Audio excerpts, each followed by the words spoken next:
this ended up boiling over and through the glass cracks just a little bit, spilling down there and catching on fire, a grease fire in the oven, which is pretty scary, you know. I mean,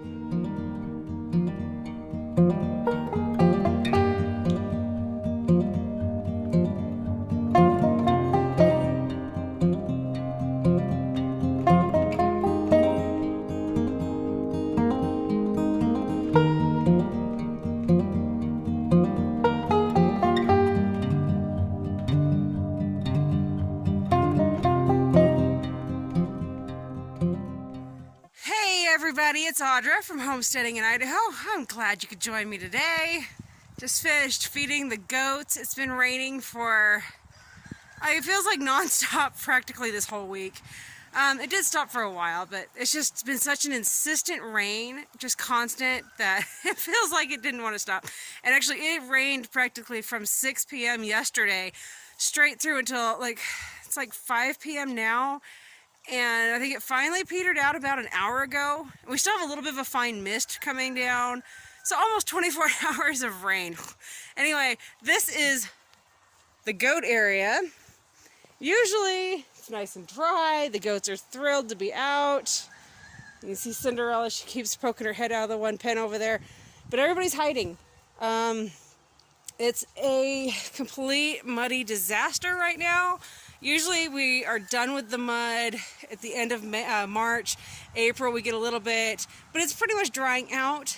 But apparently it's not April showers we have to worry about, it's May showers. And I'm not growing goats apparently, I'm growing a mud farm. At least that's how it feels today.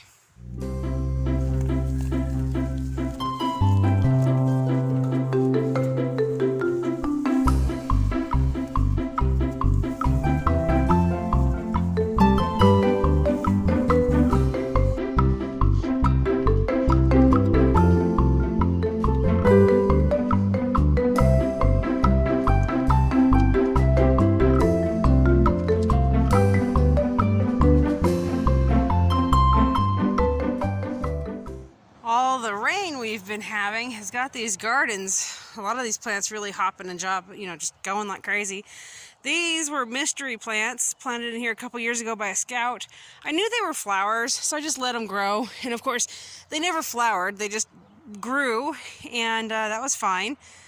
But when he was done with his garden section that season, he says, "You want me to leave them or tear them out?" And I said, "Oh no, if you don't have anywhere to put them, you can leave them." And so they've had a chance to grow and grow. And then earlier this year, as they bloomed and opened up, I was like, well, those look kind of familiar to some other flowers I have. But my other ones don't grow in these clumps like this. So anyway, turns out these are phlox, P-H-L-O-X, phlox, which is a flower I just love. So at the end of this season, in the fall, I'll very carefully dig them out and transplant them. They're beautiful flowers. They were sprawled all over the place. So I did take some twine and twine them up. There's a scout using this garden bed this year, and kind of got a bunch of volunteer sunflowers that came up around all the edges. That's some curly dock. There's some curly dock there. There's some hollyhocks in here that volunteered. He's got, let's see, 2 hills, or yeah, I think it's 2 hills. Yeah, 2 hills of zucchini that he planted in here. There's a hill kind of back in there hiding of mini pumpkins that they'll grow and they'll kind of sprawl and take over the fence, and that's just fine. This hill here, I think, was pumpkins also, and they'll actually come out over the garden and sprawl on the ground. He's got a tomato back there, 2 pepper plants. In here, he has 1, 2, and 3 beans that he's growing. These sticks here mark, see, he grew mammoth sunflowers and then another type of sunflower he's got growing. That's another curly dock. That's a volunteer pea. There's actually quite a few volunteer peas in this garden this year. Over here is my garden that I've got going this year. Again, way too many volunteer sunflowers, but I didn't say that because I'm the crazy sunflower lady. This is more sunflowers. So this little walkway, like totally little, it looks big, but it's not, because I've actually got corn planted on this side, and on this side I've got okra, and then even more okra in here, a small walkway, and different peppers here. These are all hot. There's 2 tomatoes here, 2 eggplants, And then the lettuce, there's also some beets in there and radishes. And then that big plant right there is the artichoke. That's the artichoke that we've got growing. So this big guy, like just the growth on this plant. Oh, it's actually, originally it was 2 plants. I got some green onions down there I need to throw on the ground. So there's a artichoke there. It spreads out a little bit each year. And actually at the end of this year, we're probably gonna take these out as well and put them somewhere else. Because as you can see, now we've got one here. That's an artichoke. There's an artichoke here. They obviously grow in some sort of a tuber fashion, because here's another one. But anyway, I'm going to have a great selection of artichokes this year from this garden. Chickies. You guys are just hoping for more snacks. I literally just fed you though, so sorry. Let's walk over to the square foot garden. Need to weed it. The grass has just gone crazy. These are kitchen lettuce scraps. Those are beets. This is celery scraps that I planted. Kitchen lettuce scraps. Some of these whole squares are still empty. Let's see, there's a lot of brassicas in here and beets. Let's see, Swiss chard, various things. Here's another 3, not asparagus, celery. 3 celery that I've got growing in there. And you see the centers are leafing out. They're taking hold and leafing. It's been real fun experimenting with this garden this year. This one's in a spot where it gets quite a lot of water when we flood irrigate. So it's holding a lot more moisture than I would have liked it to. But it is still growing, just at a slightly slower rate than some of my other gardens. And I don't know if that slow rate is because it is, when we irrigate, it does get quite a bit of water. Or if it's because it is also in a shady spot. Like I said, this is kind of an experiment. But brassicas, the lettuce, the chard, all that usually doesn't mind that much shade. So hoping it'll take off. Or it could be the soil. Maybe the soil, as I've been tinkering with this bed, maybe my soil is still not right. Just have to keep playing with it. Apparently the grass, the grass loves it. But everything else is a little slow. I do have one chard right over there that's getting big.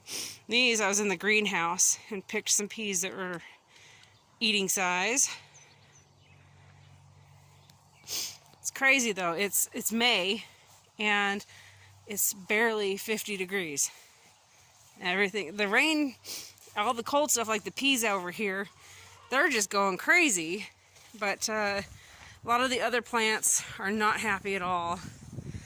Anyway, I wanted to see what these peas are doing. Lots of flowers. So I think when I planted these, I think those are snow peas when I planted in here last. Well, here we go. It's kind of looking like possibly a snow pea. Waiting for some of them to get big enough to enjoy. This is a hollyhock, another hollyhock. I was a bit slow on getting those dug out. Here's a curly dock. And a lot of people, that's a weed, but we actually, our livestock love it, and people can use it too.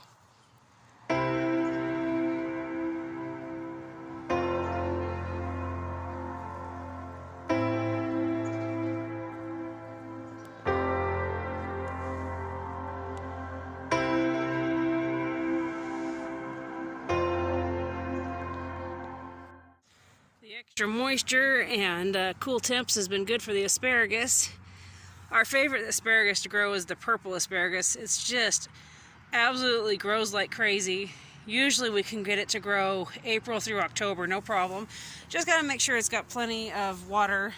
And then I'm not happy with my green asparagus. They're not big. They just, I don't know, it's not old. But the green asparagus versus the purple asparagus, I'll take the purple asparagus any day. So a little kitchen tip for everybody out there. Ending our day, which has been very boring because there's not a lot you can do because of all the rain outside. So anyway, decided to make meatloaf tonight for the family.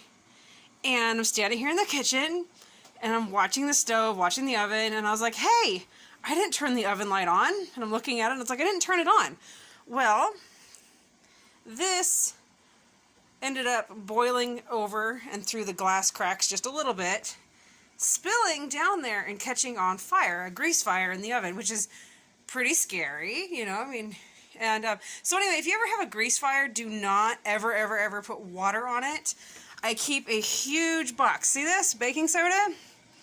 I just took it. It's open. Sorry. Anyway, I just opened it, poured a handful in my hand, and so when I noticed that there was a fire in here, I just grabbed my oven mitts, got that out. It wasn't a big fire. It's just it was a decent flame, but it was not anything massive. So anyway, I knew I had enough time to scoop this out, and I made the choice to actually open the door here really wide. I know that's giving it more oxygen, but I had the thought if it gives it a little more oxygen, it'll kind of burn through that maybe a little bit quicker, because I knew it wasn't too much, but it also gave me a chance to watch that like a hawk while I grabbed my baking soda, dumped some in my hand, and threw it in there. So now I'll just let this cool off, and then tomorrow I'll scrub the oven, scrape it really good. So there you go, little tip for your kitchen. Everybody's kitchen should have a big box of baking soda. Like we prefer these types of oven or stovetops that have, you know, the coils that heat the elements, and it's real easy to have fires in those also. And something spills and it catches on fire, and baking soda to the rescue each and every time. So, or a fire extinguisher, but it wasn't big enough to warrant yanking out my fire extinguisher for that flame. So, I hope everybody else's day is ending with less craziness than mine is. So everybody have a great day, and I'll see you all tomorrow.